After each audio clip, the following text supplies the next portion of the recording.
as you know, the FIA Institute is all about future solutions, as we said, and actions, and scaling innovations that can create a positive impact on humanity. So the Institute, the FIA Institute, has endorsed two innovative projects for now, which have the potential to create a real impact in the area of healthcare. As you know, healthcare is absolutely crucial. It's one of our four pillars in addition of AI, robotics, and sustainability. So I would like to introduce now our first innovator, the Professor Carlos Ratti, who is the founding partner and chairman of Carlo Ratti Associates. Professor Ratti, the floor is yours for a few minutes.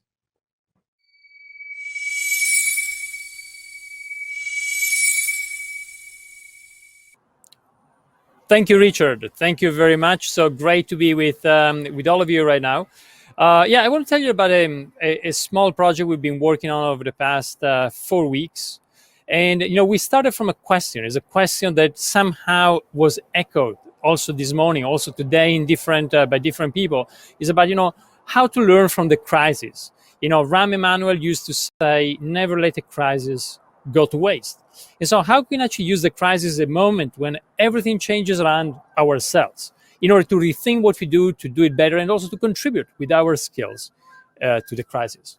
So with our skills from architecture, design, innovation, and so on, we put together a team around 4 weeks ago.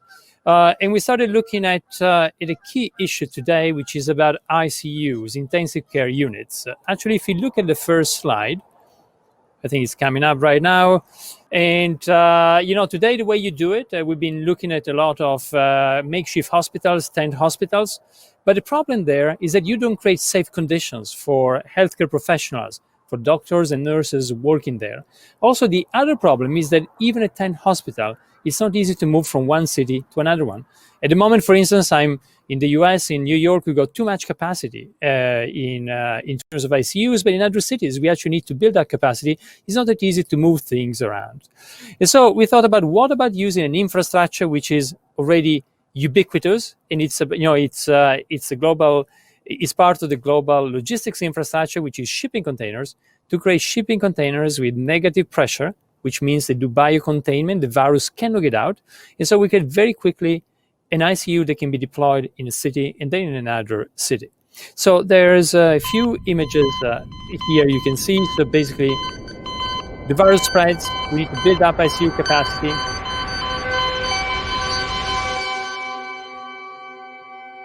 And we started thinking about, all we can put in the container in order to turn it into an ICU, how this can be moved quickly, how this can become actually the module for different configurations. So something very adaptable and also agile, as I was mentioning before, to move from one city to another city.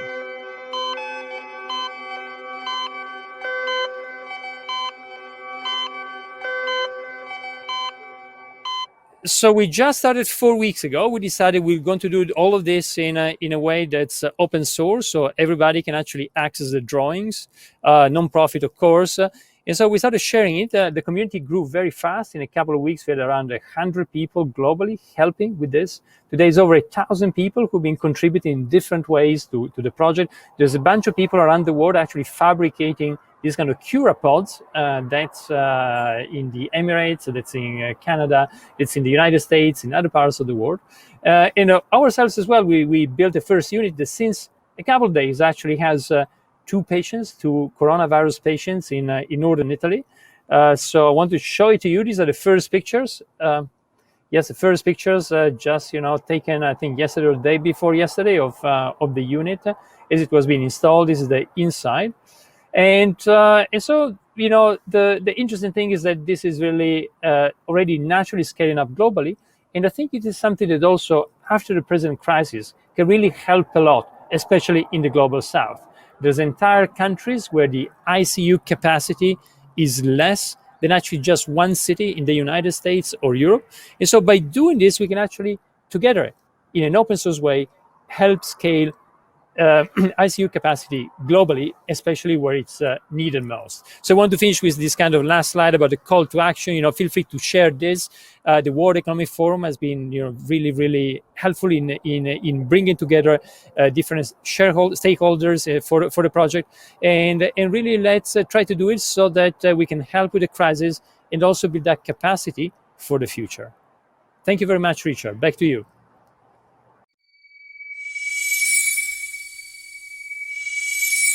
Thank you, Carlo. Thank you very much. And let's introduce now our second innovator, the Professor John Davis, who is Professor and Associate Director, Graduate Programs, University of Toronto, who will present to you a fantastic innovation.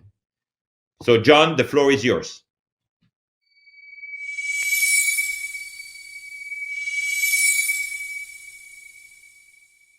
So thank you, Richard, and thank you to the organizing committee for inviting me to this exciting inaugural meeting of the FII Institute. We've just from the previous speaker heard a lot about the very real need for ICUs, or intensive care units.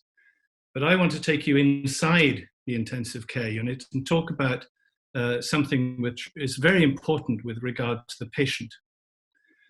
And the reason is that in this time, irrespective of where you're living, 40% of patients who are on ventilators in ICUs die of an acute lung injury, which is called acute respiratory distress syndrome,